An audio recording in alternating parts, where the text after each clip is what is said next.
Okay, so today we're going to try and make a scroll former to form the perfect scroll. Now if you didn't see my previous video on laying out the perfect scroll, I'll put the link to it at the end of the video. So hang on in there and you'll get the link. But basically these I laid out on the bench just roughly sort of by hand using that said formula. There's a 3-inch, a 4-inch and the 6-inch. Now basically what that means is that on the 3-inch, let's go back to the 3-inch, you go up 3 inches and along 12 inches. That's the formula for the 3-inch. The 4-inch is the same, up 4 inches along 16 inches. And then obviously the 6-inch is up 6 inches and along 24 inches. And this is what the result is, these that I've laid out on the bench here very roughly. And surprisingly enough, I've just quickly bent up a bit of wire to follow the first one here. That roughly follows that, and so it's not perfect.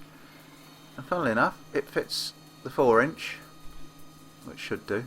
It's a little bit out, that one. And so I've laid these out very roughly by hand, and it also fits, if I turn it around a bit more, the 6-inch. So basically the formula will produce the same scroll whatever size you decide to make it, if that makes sense, in the same ratio, I guess you'd say. These are some that I've made previously, and the only one that actually is done to that formula is this big one on the end, on the left there. I made that for a gate that I had to reproduce scrolls for. I had to make the gate bigger, and it called for some huge scrolls to match some that were already in there.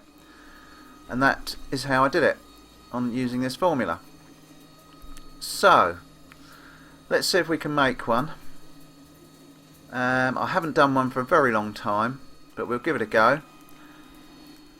Now I'm going to use inch 3/8 or 25 by 10, which is all these are made out of, because I find it's good and sturdy, so that if you want to tweak up a few scrolls cold or make some small scrolls, you know, out of thin material, you can do it cold, because it sort of holds its shape enough. So, get it warm and give it some beans. Now I do apologise in advance that the end of this video gets a bit sketchy. That's basically because my blasted battery was running out and I wanted to get this video finished, so I apologise for the end, but I think you'll get to see the general gist. Alright, so get it nice and warm. I'm only using my little 1.5, I think it's a 2 kilo, no, what would it be? A kilo, so it's about 2.2 pound little club hammer. It's quite a nice size, this. This is the size that I'd quite like to get a cross pane in, that sort of weight. Right, now what you want to do, you're fishtailing this out. You can see it's coming out. But what you want to do is keep it all down one side. You want the bottom to remain flat.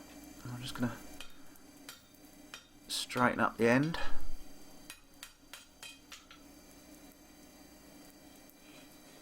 So that the fishtail comes up just one side.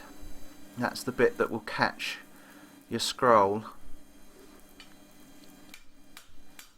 Because obviously when you're trying to pull this round, if you haven't got a bit sticking up, you can't actually pull it round because the next bit of the former is in the way.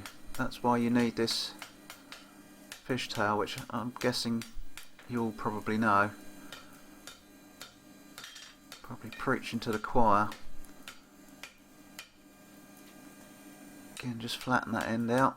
I want to try and get a nice even taper, so that when you you bend it round, it's not got any lumps and bumps and flats and high spots.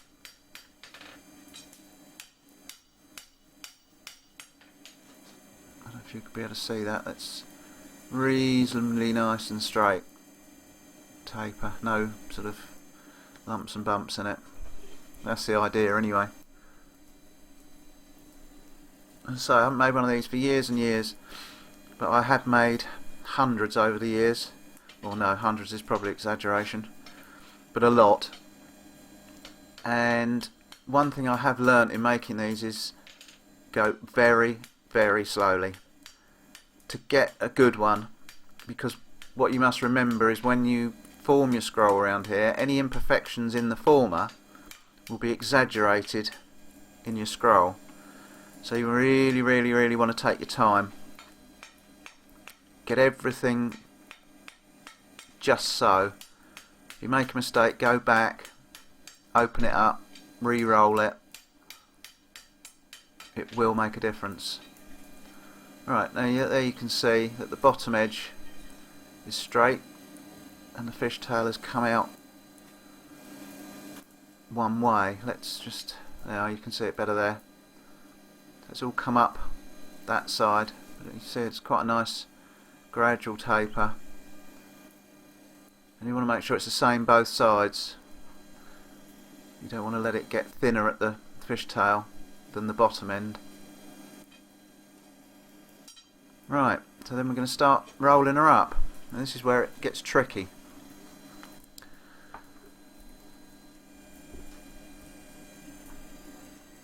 Okay, so it doesn't really matter whether you do it left hand side or right hand side. You can have it that way or that way. Doesn't matter. It just means that you'll be pulling your scrolls round the opposite way. I always tend to do them this way with the fishtail towards the main body of the anvil. I don't know why. Just all my scrolls seem to come out that way. It's not a conscious decision. Right, just go gently, bit at a time. Pull it back into itself. Now you can see already that isn't going straight. You've got an angle. So we want to get that out quick, because if you let that stray and stay at an angle, once you start forming your scrolls, you'll find they'll all come out twisted, which you don't want. So we're just going to knock that corner up. Just keep an eye on it from every direction, because you've got to remember to keep it flat as well, like that. You can let it'll tend to try and go out as a fishtail both, so it'll go out both ways, which you don't want. You don't want it to come out the bottom here, which you can see it's still a slight little bit. So you're trying to keep it in line in several different planes. It is tricky. It really is. But if you take your time, just persevere, a little bit at a time, it will get there. Now I'm going to use my little stake here. If you haven't got something like this, you can use just a bit of round bar in the vise or anything like that, just something smaller that you can tap the bar around so you can take out any little imperfections, any little flats. See, that's not too bad, but it's still wants tightening up quite a lot. You can see that side, I've got a little tiny flat in it, just there, little tiny flat, so you want to get that out again, because if you don't, that will be exaggerated on your final scroll. It's a little bit better. It's got that out. This wants to be tightened up quite a bit more before we go much further. The trouble is, if you don't get the first bit right, you can't alter it once you've pulled it round further, because you can't get your hammer in. That's not too bad, but as I say, it still wants to pull up quite a bit tighter. So let's see what we can do. But that's a good start. quite a good start.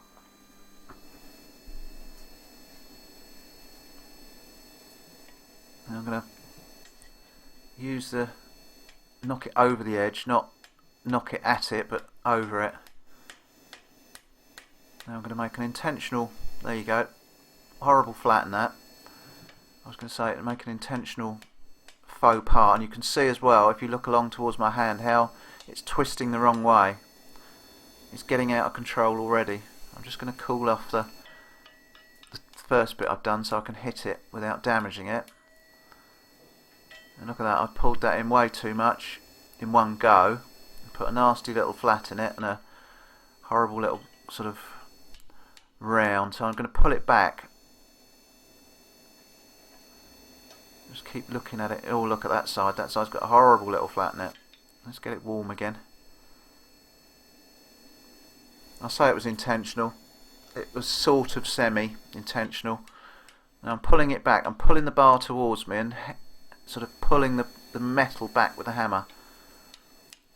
Now I'm just opening it up a little bit more by knocking it onto the round, just so we can get the flats out and start again. So you really need to get them right in the first place before you go too much further. As I say, it was semi-intentional. I didn't intend it to look quite as bad as it did. And again, you can see if you look towards my hand how it's twisting already. That you're going to have to get out as well. And pulling it back again. I'm almost going to end up in the same position as I did before, with too much on it.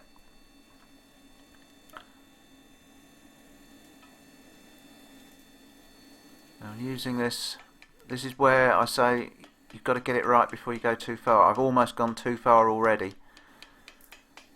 You'll see in a minute what I'm talking about. See, that doesn't look too bad, but it still wants tightening up more. And this is where you're going to fall foul. You see, you can't get your hammer in because that's in the way. So that's why you need to get the first bit absolutely spot on before you start pulling it round more. Now it's easy enough to sort out. You can just pull that bit of a bend out, the bit that's further up, and start again, or not start again, but you know, pull it round further and then pull the next bit round. This looks like I'm doing this cold, but it is actually still quite hot. And again, if it's not so hot, it takes the little lumps and bumps out easier. If you do it too hot, you end up putting more in or taking out too much. So again, you've got to balance your heat. Now I've drawn it out again a bit more accurately on this little bit of tin, so that I can keep it on the anvil and check as I go how it's coming, because you'll find that is a real help. Sorry, it's not focusing very well. I think I've got the manual focus on. Let me, hang on, just see if I can, wait 1 second, turn the manual focus off. That's better. Right, so you can see how much more I had to tighten that centre up. And it's not too bad, but you can see where I've got to start coming from. Just back there. So this is going to take some time, but we'll just mark it back here as to where we've got to pull it from. So just put the camera back on the tripod. You may notice I'm wearing a different t-shirt. That's because I've had to do this over 2 days, because towards the end of the first day I got interruption after interruption after interruption with people wanting stuff doing, so I called it a day. So I'll come back to finish it off.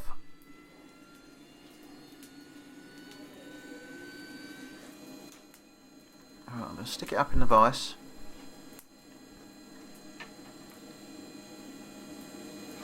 If you've got anvil horns that are really narrow, you could probably use them, but mine are too wide. Because I did try to use the anvil horns, but the gap in them is too much and it wouldn't hold it. So you're just tweaking it around gently with these little F tool. You see how little I pulled it.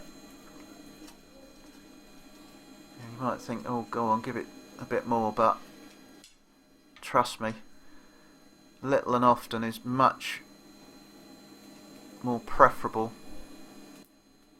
You can see it's hardly going, but it is when you put it on the back on the pattern.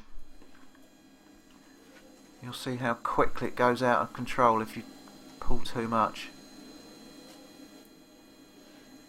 Just marking where I need a little bit more.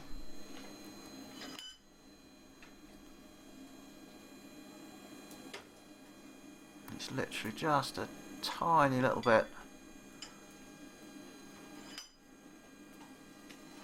I had a couple of people recently say I talk too much. So if you're one of them, you do have a volume control. You can turn it off and just watch. I don't know why people don't use the volume control. Never mind. You don't like me talking. Again, just a tiny little tweak. And you can see how much it's coming on, but very little is the answer. You might think this is sort of wasting time by doing such a little amount at a time, but trust me, it's not. So I've had so many of these that have gone in the scrap rather than gone under the bench for use for next time, because you just if they get out of control too much, you're wasting your time trying to fix it. You might as well just chuck it in the bin and start again. I need to go on a diet. Look at that fat belly. Too much red wine, that is.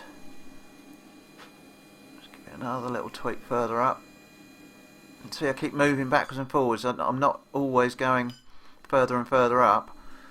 You put it on and you find that it just needs a little bit further back. We might need to open it up further forward. It really is gradual. You see, that's what I mean, it won't grab it. That's hot now because I've been using it. That's why I couldn't use my horns, anvil horns. Check it again. Now, so this is going to take pretty much, well, you can see how far we've got so far, not very. So I think we'll have a little bit of a Duresta style speeded up next little episode, because we've got to end up with that. So it's going to take some time. So here we go for a little bit of a speeded up version.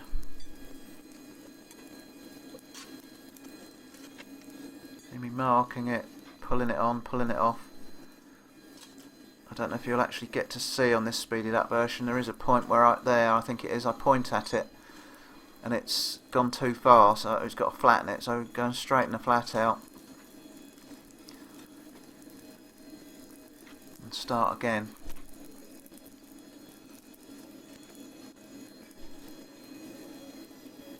You get the idea. Gently does it. You can see it's not coming on too badly. And there we go. I'm going to call it a day at that. It's gone. I've gone just over at the very end, so that when you pull your scroll round, if it springs back a little bit, you've gone just that little bit over. Right. I've quickly cleaned it up and put it on a bit of block, and that there was because my camera lens, no, my battery was going. This is why this last little bit is going to be a right mash up, but you can basically see what's what. I couldn't find any little flat to use either, so I'm able to use a bit of round, but you get the idea. I've welded a little bit of 30mm solid on there to stick it in the anvil, and I'm just quickly showing. I kept having to switch the camera off and switch it back on to try and get a bit more battery life.